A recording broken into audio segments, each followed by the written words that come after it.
Bienvenue sur Africa 24 dans cette nouvelle édition du QG Weekend. Voici les titres de l'actualité. La nouvelle charte des partis politiques fait office de tamis au Bénin.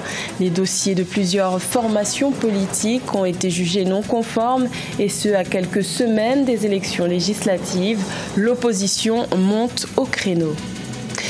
Le projet du port de Souza est en cours de réflexion en Libye. La construction de ce terminal à conteneurs pourrait constituer un carrefour important en Afrique du Nord et contribuer au développement de l'économie libyenne plombée par des conflits internes. Et le Kenya lutte contre la pauvreté. Un nouveau modèle de paiement baptisé Inua Jamii a été déployé. Plus d'1 million de Kenyans bénéficient actuellement de ce nouveau programme national de sécurité sociale. Mais tout d'abord, les élections générales se tiennent ce samedi 23 février au Nigeria. Plus de 72 millions d'électeurs sont appelés aux urnes pour notamment départager les 72 candidats en lice à l'élection présidentielle. Mais le scrutin présidentiel s'annonce serré pour 2 candidats faisant figure de favoris. Il s'agit du président sortant, Muhammadu Buhari, qui a été l'un des premiers électeurs à aller voter dans sa ville natale de Dora, et son principal rival, l'opposant Atiku Abubakar, qui s'est également rendu aux urnes à Yola, dans l'état de l'Adamawa, sa région natale. Le Bénin est soumis depuis septembre 2018 à une nouvelle charte des partis politiques. Ils sont donc soumis à 2 nouvelles réglementations pour être jugés en conformité. Mais plusieurs formations politiques de l'opposition n'ont pas obtenu ce précieux sésame à moins de 3 mois des élections législatives prévues le 28 avril. Une décision décriée par l'opposition. Reportage de notre correspondant Lefty Oudou. Vive réaction à Cotonou après la déclaration de non-conformité à la nouvelle charte des partis politiques de plusieurs partis.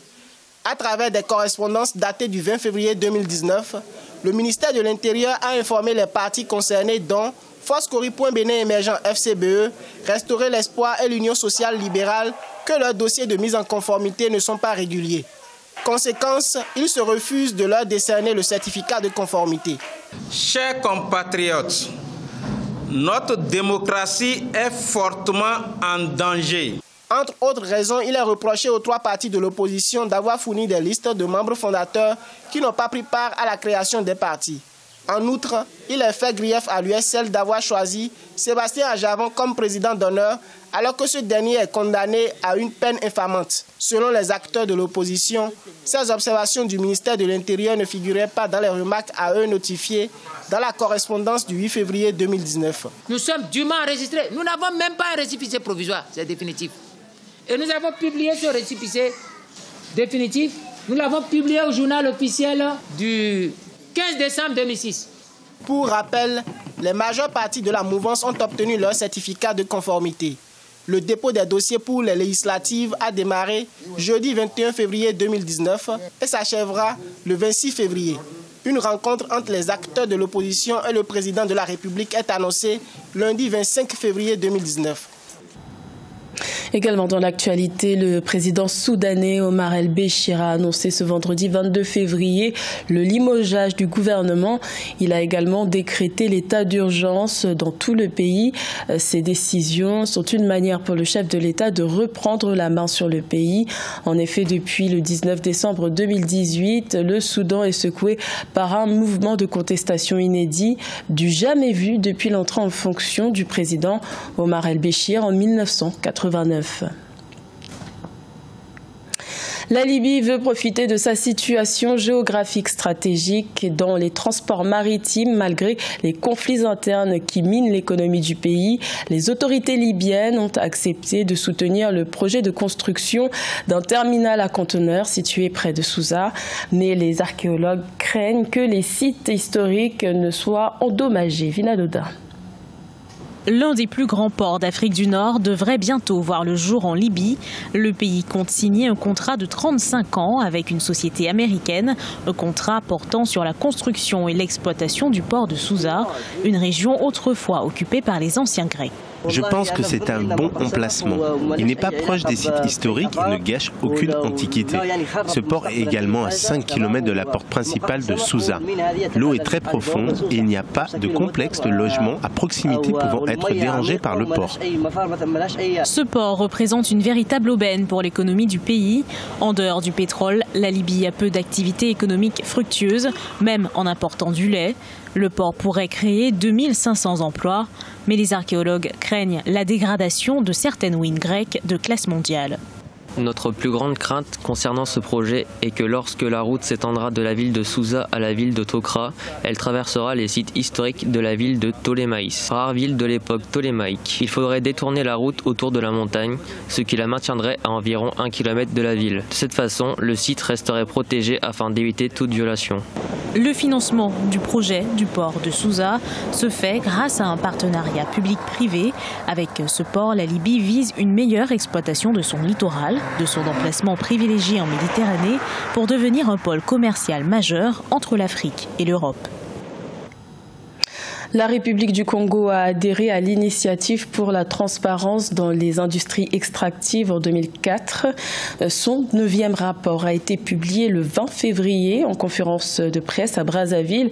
Et pour la première fois, l'enquête s'est intéressée au secteur forestier.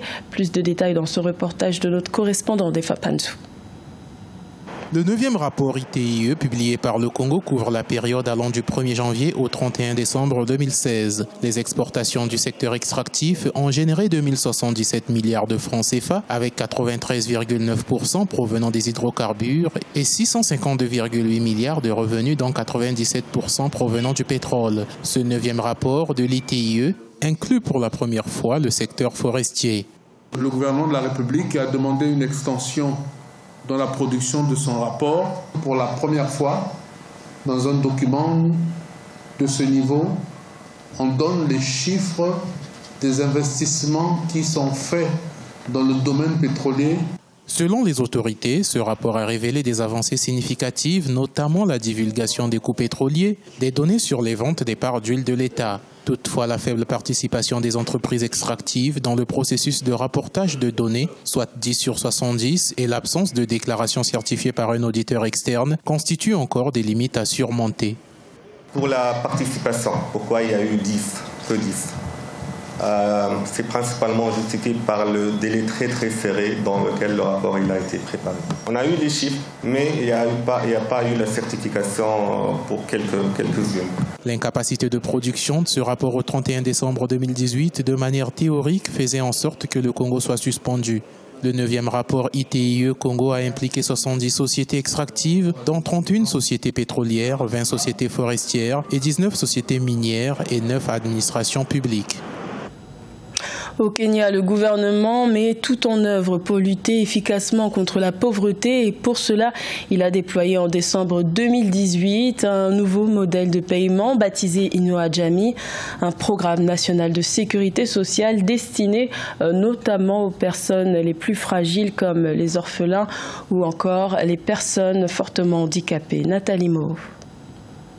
Au Kenya, les populations vulnérables bénéficient d'un programme national de sécurité sociale inclusif dénommé Inua Jamii. Ce programme a pour but de rationaliser les systèmes de redistribution des richesses du pays. Au cours des 6 dernières années, le nombre de ses bénéficiaires est passé de 200 000 à 1,6 million. Quand on est dans la misère, tout ce qui peut soulager d'une façon ou d'une autre la misère est absolument le bienvenu. Il vaut mieux pour les pays africains que la sécurité sociale, la vraie, c'est-à-dire celle qui permet à tous les citoyens d'un pays de se soigner convenablement, soit instituée. Parce que ces aides-là sont aléatoires et quelquefois elles peuvent rater des gens qui en auraient besoin.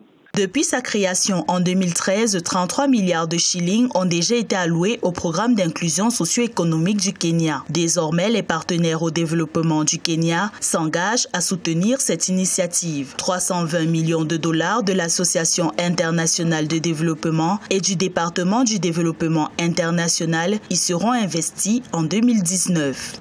L'apport est sûrement très important et absolument utile. Quand des partenaires de développement décident d'intervenir dans ce genre de programme, on ne peut que s'en réjouir. Le succès du programme national de sécurité sociale du Kenya est devenu une étude de cas pour le bien-être social en Afrique. Il est désormais reproduit dans des pays comme l'Éthiopie, l'Ouganda et la Tanzanie. C'était le journal de la rédaction. Merci de l'avoir suivi. L'information continue sur Africa 24.